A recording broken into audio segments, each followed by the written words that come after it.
Hello everyone, this is Kuldeep Sahu. Welcome to Kuldeep की पाठशाला.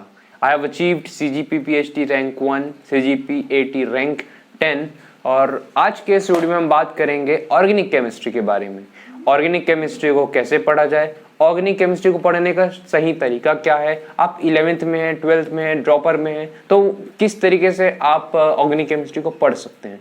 तो वीडियो को आगे बढ़ाने से पहले अगर आपने चैनल को सब्सक्राइब नहीं किया तो मेक श्योर आप चैनल को सब्सक्राइब करें ताकि इसी तरीके से आपको फ्यूचर में free content and free mentorship आपको मिलते रहे. तो चलिए आज का वीडियो शुरू करते हैं. Organic chemistry. यार ऑर्गेनिक केमिस्ट्री को अगर किसी बच्चे को, किसी एस्पिरेंट को पूछा जाए तो जनरली उसका जवाब आता है कि ऑर्गेनिक केमिस्ट्री तो रटने का सब्जेक्ट है.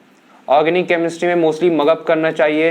आप IUPAC ले लो, आप रिएक्शन मैकेनिज्म ले लो, या आप किसी भी जैसे प्रायोरिटी ऑर्डर हो गया, कार्बोक्सिलिक, सल्फोनिक एनहाइड्रस से लेकर अमाइंस तक हर चीज रटने का है. ऑर्गेनिक केमिस्ट्री को रट कर काम चला जा सकता है, ऐसा उनको लगता है. तो आज इसी मिथ को इस वीडियो के अंदर हम ब्रेक करने वाले हैं. इस मिथ को हम ब्रेक करने के लिए 4 पॉइंट्स का इस्तेमाल करेंगे. 4 पॉइंट्स क्या है? IUPAC, isomerism, general organic chemistry and reaction mechanism. In 4 points की मदद से आज हम इस मिथ को ब्रेक करेंगे कि ऑर्गेनिक केमिस्ट्री एक रटने वाला सब्जेक्ट है. तो वीडियो को एंड तक देखिएगा, एक भी पॉइंट मिस मत कीजिएगा, क्योंकि आज का ये वीडियो ऑर्गेनिक के लेक्चर में बहुत ज्यादा वैल्यू एडिंग होने वाला है. दूसरी एक इंपॉर्टेंट बात यह है कि अगर आप 11th में हैं, आप 12th में हैं, आप ड्रॉपर हैं, आप किसी भी स्टैंडर्ड में हो, आपको इन 4 पॉइंट्स को पढ़ना जरूरी है. ऐसा नहीं हो सकता कि आप क्लास 12 में और आप मुझसे आकर कहें कि कुलदीप भैया देखिए ऐसी बात है कि मेरा क्लास 11th वेस्ट हो चुका है और मैं क्लास 12 से अपनी पढ़ाई स्टार्ट करने वाला हूं, तो क्या मैं क्लास 12 की ही ऑर्गेनिक केमिस्ट्री बस पढ़ लूं, क्लास 11 को छोड़ दूं? तो यार ये पॉसिबल नहीं है. अगर आप क्लास 11 की ऑर्गेनिक केमिस्ट्री और पूरी भी नहीं, एटलीस्ट आपको ये 4 पॉइंट्स, क्या क्या 4 points? IUPAC, isomerism, general organic chemistry and reaction mechanism, आपको कम से कम ये 4 पॉइंट्स पढ़ना ही पड़ेगा. आप किसी भी स्टैंडर्ड में हो, आप किसी भी पोजीशन पे हो. राइट? ये बात समझ में आ रही? अगर इतना क्लियर हो गया तो हम वीडियो को आगे बढ़ते हैं और पहले पॉइंट पर डिस्कस करते हैं IUPAC. IUPAC nomenclature organic chemistry का one of the most important section होता है, जहां पर हम डिफरेंट ऑर्गेनिक कंपाउंड, चाहे वो सिंपल हो, चाहे वो कॉम्प्लेक्स हो, हाइड्रोकार्बन्स हो, सब्स्टिट्यूटेड हाइड्रोकार्बन्स हो, हर एक चीज का नेमिंग कर रहे होते हैं. यहां पर हम हर एक कंपाउंड को एक नाम दे रहे होते हैं, उसकी एक पहचान बना रहे होते हैं नाम के थ्रू. और आपको इस चीज को ध्यान रखना है कि यार आप रट नहीं सकते. आप ये सोचोगे कि मैं कॉमन नेम रट लूंगा, IUPAC रट लूंगा, मेरा काम हो जाएगा. नहीं. इस बात का सबूत कैसा कि आप ये क्वेश्चन देखिए, इस क्वेश्चन को पढ़ लिया. The correct structure of 2,6 dimethyl deck 3 इन. अब आप मुझे बताएं इसको रट कर क्या बनाया जा सकता है? क्या आप इस क्वेश्चन को रट कर बना सकते हैं, या आपको IUPAC आना चाहिए? IUPAC के जो रूल्स हैं वो आपको आने चाहिए. आप समझ रहे हो मेरी बात? एक अगला क्वेश्चन देखते हैं. देखिए, reaction between butanone and methyl magnesium chloride followed by hydrolysis will give. अब ये थोड़ा टफ क्वेश्चन हो जाता है क्योंकि यहाँ पे आपको रिएक्शन दिया हुआ है. आप मान लेते हैं आपको रिएक्शन आता है, आपने रिएक्शन लिख भी लिया, प्रोडक्ट भी आपके पास आ गया. अब आप मुझे बताओ ये जो प्रोडक्ट आया है उसका नाम, इसका आंसर मुझे कॉमेंट में लिख के बताइएगा. इसका आंसर भी बताइए और ये भी बताना कि क्या आप इस चीज को याद करके या IUPAC को रट कर इस क्वेश्चन को बना सकते थे? नहीं ना. तो यही चीज कह रहे हैं, कॉम्पिटिटिव एग्जाम में ऑर्गेनिक केमिस्ट्री को समझना इंपॉर्टेंट है. बोर्ड एग्जाम में तो आप रट कर भी निकल जाएंगे. समझ रहे? दूसरा पॉइंट पे हम बात करते हैं आइसोमेरिज्म. यार आइसोमेरिज्म बता दूं, आप आइसोमेरिज्म के डायरेक्ट क्वेश्चन लगा सकते हैं. आइसोमेरिज्म में डायरेक्ट क्वेश्चन ही आता है. क्या आपने आइसोमेरिज्म का टॉपिक पढ़ा और आइसोमेरिज्म से सीधा क्वेश्चन उठ के आ गया? कोई घुमा फिरा वाली बात नहीं होती है. तो जो टॉपिक आपने पढ़ा सीधा वही क्वेश्चन आ गया. जैसे ये क्वेश्चन को आप देखिए, पढ़ लिया. Which of the following alkene can not show isomerism? बताइए, कमेंट में बताइएगा इन सब चीज का आंसर. दूसरा क्वेश्चन पढ़िए, the number of structural isomer possible for C4H8 is. अब बताइए क्या आप रटकर इस क्वेश्चन को बना सकते हैं? क्या आप आइसोमेरिज्म को रटकर ये क्वेश्चन बना लेते हैं? नहीं ना। आप कमेंट में इनका आंसर बताइए। एक और क्वेश्चन आइसोमेरिज्म का लेते हैं। Optical inactive molecule among the following is, और आपको 4 ऑप्शंस दिया गया है। चारों ऑप्शंस आप देख सकते हैं। इसको थियोरेटिकली बोल पाना मेरे लिए भी मुश्किल है। बताइए, क्या आप ऐसे क्वेश्चंस को याद करके बना सकते हैं? ये कॉम्पिटिटिव एग्जाम के सवाल हैं, याद करके बना सकते हैं या आपको समझना पड़ेगा? यार समझना पड़ेगा। ऑर्गेनिक केमिस्ट्री याद करने का, रटने का ही नहीं है, बल्कि बहुत बड़ा जंक जो है आपको समझना भी पड़ेगा। ठीक है। थर्ड पोर्शन हम बन जाते हैं जनरल ऑर्गेनिक केमिस्ट्री। यार जनरल ऑर्गेनिक केमिस्ट्री हमारे ऑर्गेनिक का कोर है। इसके बिना आप रिएक्शन मैकेनिज्म के जो सवाल होते हैं ना, उनको भी नहीं समझ सकते। तो एक क्वेश्चन, आप इस क्वेश्चन को देखिए, पढ़ लिया। देखिए, most acidic compound among the following is. अब आपको 4 ऑप्शन दिया गया है। बहुत आसान क्वेश्चन है। जीओसी का तो बहुत ही आसान क्वेश्चन है, आप इसको देखते ही बना लेंगे, लेकिन बशर्ते है कि आपको ऑर्गेनिक केमिस्ट्री समझ में आई हो।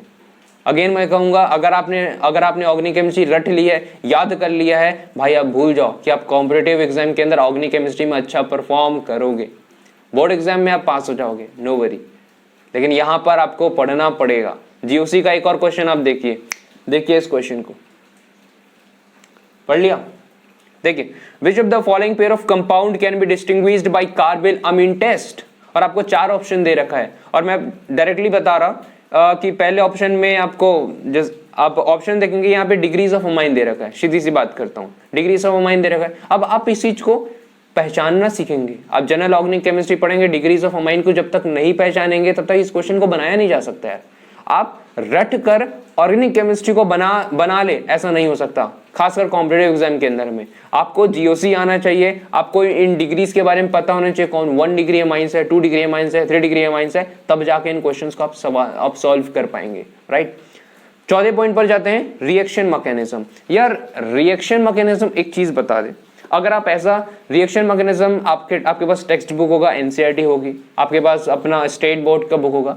आप अगर ऐसा करते हैं कि रिएक्शन देखी, रिएक्शन को लिख लिया, याद कर लिया और हो गया। आपने रिएक्टेंट देखा, आपने सबस्ट्रेट देखा, उन दोनों से क्या बनेगा वो देख लिया और आपने एज इट इज रट लिया। यार अगर आप ऐसा करते हैं ना, तो हाँ, अगेन वही चीज कहूंगा, कॉम्पिटिटिव एग्जाम के अंदर अगर थोड़ा भी इधर उधर करते हैं ना क्वेश्चन को, आप फंस जाओगे। यार आपको रिएक्शन मैकेनिज्म आना चाहिए किसी भी रिएक्शन को बनाने के लिए। जैसे कीटोन को, अगर मैं कीटोन को लाइक ग्रिग्नार्ड रिएजेंट से ट्रीट कर दूं तो टर्शियरी अल्कोहल तो बनेगा, लेकिन किस टाइप से वहां पे रिएक्शन होगी ये बात आपको समझ में आना चाहिए। क्योंकि वही कीटोन में अगर थोड़ा सा फेरबदल कर दिया गया ना, आप फंस जाओगे। प्रोडक्ट बनेगा कि नहीं बनेगा? हो सकता था कि उस रिएक्शन में प्रोडक्ट ही ना बने और आपने टर्शियरी अल्कोहल बना के आ गए।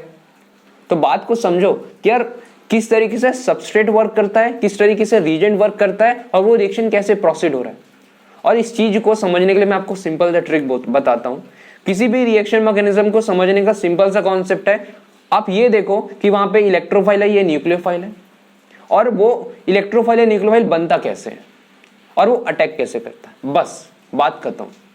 इलेक्ट्रोफाइल बना या न्यूक्लियोफाइल बना, ये इलेक्ट्रोफाइल न्यूक्लियोफाइल कहां से बना है और अटैक कैसे करता है। अगर आपने ये चीज देख ली तो यार आपका रिएक्शन मैकेनिज्म बहुत आसान हो जाएगा। आप समझ रहे हो? सिर्फ इतना सही करना है, रिएक्शन को याद करने की जरूरत नहीं है।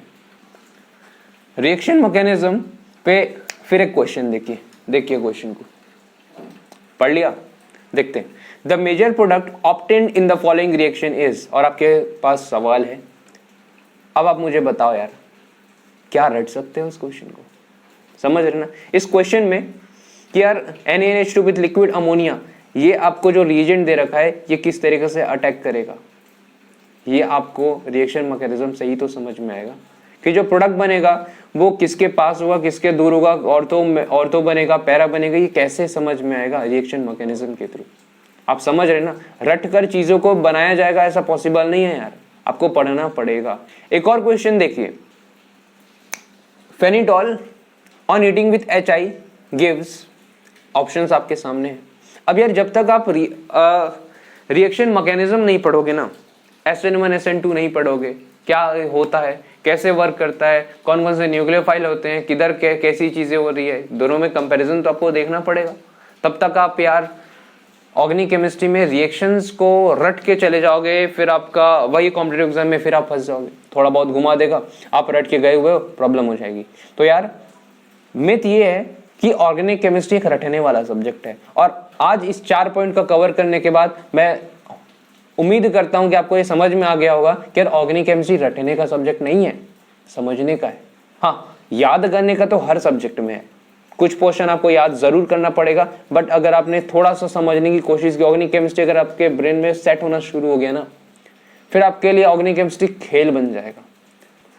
सो आज का वीडियो के लिए बस इतना ही, मिलते हैं अगले वीडियो में। तब तक के लिए पढ़ते रहिए, मेहनत करते रहिए और अपने माँ बाप का ध्यान रखिए। Bye bye.